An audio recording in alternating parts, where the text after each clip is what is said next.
Goeiemôre vriende en baie welkom by ons oordenkings op hierdie Saterdagoggend.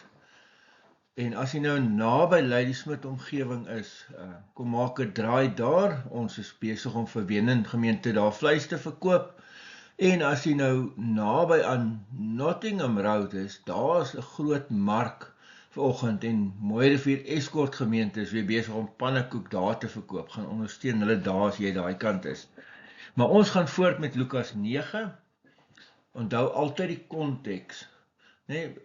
Jesus het die 12 uitgestuur. Voordat het ons al gesê, Jesus doen goed wat sy identiteit wys.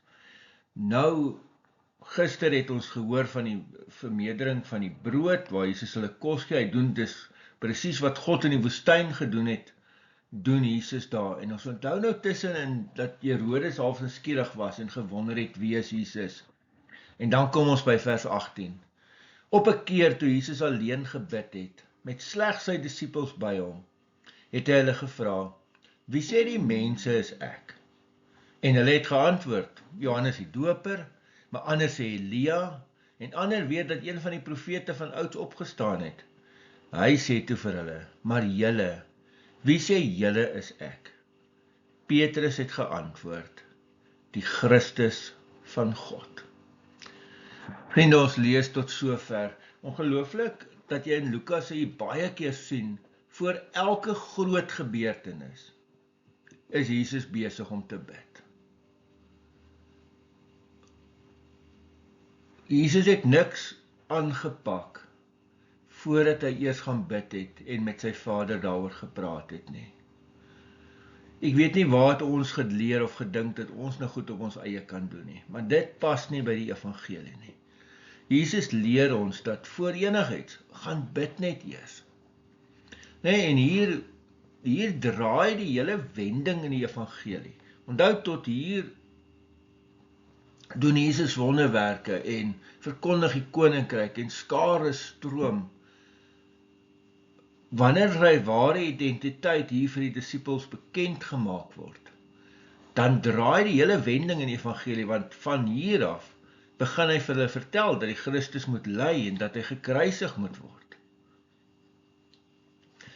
En dan hierdie vraag, wat sê die mense? Of wie sê die mense?